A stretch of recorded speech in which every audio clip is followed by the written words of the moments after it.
My name's Kelly, and today we're going to talk about the Engwe EP2 Pro E-bike. This is a bike built basically for commuting around town, running errands, exploring, easy trails. We're going to talk about how it works and what I think of it. This is actually my first e-bike, but I do have an extensive background in motorcycling. I've been a lifelong motorcyclist, ridden all kinds of bikes, street bikes, adventure bikes, dual sport bikes, very big into off-road, been riding for decades, worked in the motorcycle industry and did early retirement. Now here I am, needed an e-bike, bought this one off Amazon for $900. Did not come with the bags, I put those on, but other than that it's completely stock. So let's get into it.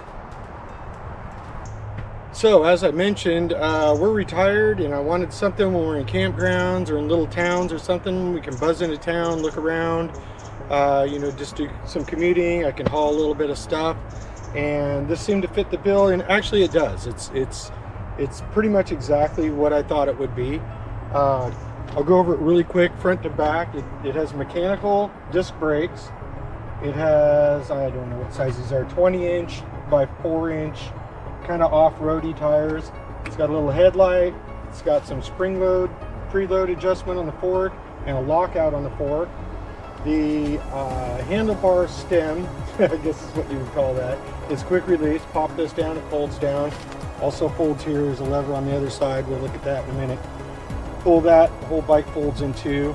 This would be great for somebody, that wanted to throw it in the back of a hatchback or whatever. I'm not doing that. I have a pickup, I haul it in, so I load it like a motorcycle and throw it in there. It does have Shimano switchgear, which works fine, shifts fine. We'll get into what's up with the gearing and how the electronics work, and you'll see. The gearing's kind of odd and it's different and doesn't really work all that great. But anyway, front to back, disc brakes, spring fork, no damping in the fork, it's a pogo stick. The battery's in here. When you pop this open, the battery slides out. The frame is very well triangulated. The welds are really nice. We've not really had any problems with the bike. Seat is massively adjustable from there to way the heck up here, which is way taller than I am. I run it about there when I'm pedaling. So anywho, it did come with a rear rack, which is nice. I had bags for motorcycling that I put on here. No rear suspension. Does have an adjustable kickstand. It has a mechanical rear brake, hub motor, and Shimano shifting gear. Does have a gauge up here that we'll look at in a minute. The goofiest little ding-donger I've ever seen. That's, if there's cars in your way, you go like this and they'll rush to get out of your way after hearing that. Anywho, pretty well appointed, works well. Oh yeah, these actually fold, so when you fold the bike up, it gets even narrower, which is actually kind of cool, and I've had no problems with them. They are what they are. The bike is what it is. In the next segment, I'll tell you why I'm upgrading.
Okay, so before we get too carried away with this bike, let's talk about e-bikes in general. I did a bunch of research when I bought this bike. I knew there was different kinds of bikes, different levels of bikes, different styles of how the electronics work, where the motor is. There's all these different features of a bike, and it does make a big difference depending on what mission you want for your bike. This one I bought specifically, like I said, throw in my RV, throw in my pickup, go up, explore a little park, do really easy. If anything's off-road, is this pea gravel, nice little hiking trails, smooth manicured hiking trails. I have been riding these motorcycle trails. This bike doesn't do that well for many reasons, mainly because of the rear suspension, and it doesn't have enough power, and the brakes aren't good enough, and the suspension's not good enough. Not a knock on the bike. This is what it was designed to do, and it actually does okay in the stuff it gets me through. But let's talk about bikes. So on these e-bikes, there's rear hub motors, which is obvious. The motor is inside this rear hub and it spins the rear wheel. Real simple. Then there's ones that are mid-drive, so the motor's up here and then it uses the chain to pull the rear wheel just like a motorcycle would.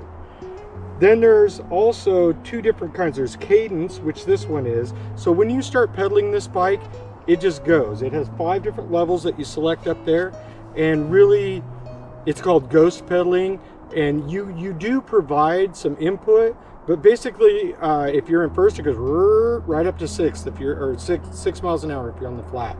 Put it in second, it goes to like 12. Put it in third, it goes to like 17. Put it in fourth, it goes like 20, fifth, 25.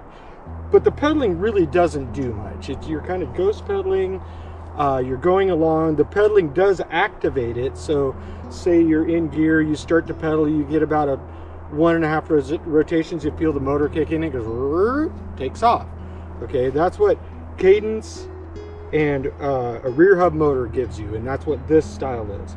Then there's ones that are called torque sensing, and what that does is it actually has components that feel how much pressure and how much input you're putting, and gives the motor the appropriate amount of that. And they do that with both the mid-drive motors and the hub motors. So there's 2 different styles of pedaling. There's cadence and there's torque sensing. And then there's mid-drive and there's hub drive. So this is a cadence hub drive, and then there's also a torque sensing hub drive, and then there's a torque sensing mid-drive. I don't believe there's a cadence mid-drive. So the big difference in all these is, like, if you have the torque sensing setup, when you pedal, depending on the level you set it at, it feels like a normal bike. You can pedal really slow and go really slow and just do walking speed, little trials drills, pedal a little faster, it goes a little faster, pedal really hard and rip up the trail. And all the controller does is set how much input that's going to. So if you have it really high, it doesn't take much input and away you go. If you have it really low, it's going to take a lot, and it's just going to help you a little bit. So it's true assisted pedaling, where the cadence one, you pretty much shift it with the shifter, and you can forget about the gear selectors altogether, because not only is it not geared high enough to pedal 25 miles an hour, which this thing will go, but it doesn't really help on the low end to pedal either, because you're already moving and you have a motor. So that's the gist of the whole thing. Again, you have mid-drive or hub drive, you have torque sensing or cadence. And so after using this bike, I'd have to say I really like it for what it is. Works fine, the quality seems good enough. It's, not going to win any awards for machining and quality, but it's held up fine. I've probably beat it harder than most people will ride a bike like this. So I'm not disappointed with the bike, but what I did find out, and I knew this was going to happen when I bought the bike, is that I'm going to go ride trails like this. There's just no way around it. So I want a mountain bike, an e-mountain bike, but I don't want like at 8,000 or 9,000 intense. I mean, I wouldn't mind that, but at the same time, I don't really need it. If I'm going to do that kind of riding, I'm going to go take my dirt bike, which I have piles of and love to ride these trails and have done for decades. So if I'm going to do that, I'm going to do that. I'm not looking to buy an e-bike to replace my dirt bike. I'm looking to buy a nicer e-bike that has really good suspension, really good brakes, has the torque sensing. I was thinking mid-drive, but I almost like the hub drive because then you don't have the stress on the chain and all the drive components. And I believe for my use, which is, you know, middle of the road, it's not, I want to go off road, I want to have nice suspension, I want to have good brakes, I want to be able to do all those things, but I also don't need, you know, a $10,000 bike with deluxe suspension, all that, because like I said, if I'm going there, I'm riding my dirt bike. So I'm really thinking, what I'm looking at, and from the research I've been doing, is I want a torque sensing hub drive that's really powerful, or a powerful hub drive. Maybe, I believe they go up to 1500 watts. But I want something like that with really good suspension and really good hydraulic brakes. And I think that will get me what I want to do. I can use it for commuting, I can use it for riding around, I'll get more exercise because I have to pedal, I'll get to do trails like this, which I really enjoy, and I think it'll just cover all my needs for an e-bike. This one can go to a friend or my wife or something, will sort that out. So in my research, hopefully I'm not butchering the name, but Cyrusher sells a bike that is pretty much exactly what I want. It's called the Ranger. It's got front and rear suspension that looks really good, 4-link in the rear. It's got a hub motor with the torque sensing drive. It's got hydraulic brakes. It looks legit, and I believe it's in the $3,000 to $4,000 range, which is right around what you're going to spend for something with those kind of features. Hopefully I'll have one of those in the future, and I can do one of these videos on that. They also make a bike, the same company, Cyrusher, makes a bike that's very similar to this, but it does have the torque sensing, it's got a better battery, it's just a higher quality, more expensive version of this bike. And honestly, I think I'll probably sell this and get one of those as well. I really like the idea of the torque sensing. So that's my spin on an e-bike from a guy that has a long history of motorcycle riding. They're really cool. I've had a great time with this. It's enabled me to, you know, go from the RV park down to the beach, take my dog for runs, you know, just do all the things that I wanted a bike like this for. It's cool. I packed this up. I drove down the Columbia Gorge. Here's a bunch of shots of that.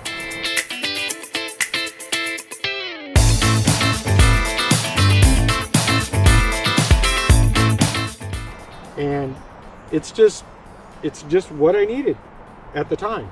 Now I want something else. I want a mid-level mountain bike, and that's what I'm looking for next. That's where I'm going, and hopefully this was helpful for some of you all. I think explaining the drivetrain was really important because I didn't really understand it until, I did the research, kind of knew what was going on. I thought this was going to be more pedal assist, where it's really, once you pedal, the motor just kind of takes over and it's ghost riding or ghost pedaling. So that's what you get with this setup, which is fine.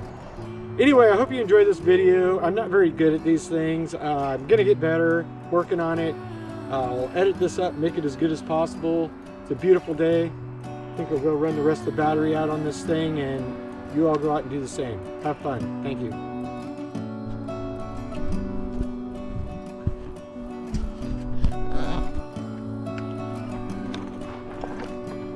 Like that spin turn, did you guys see that? Watch this trick. Spin turn right into the woods. All right, that's how you turn an e-bike. All right, and here's how you break one.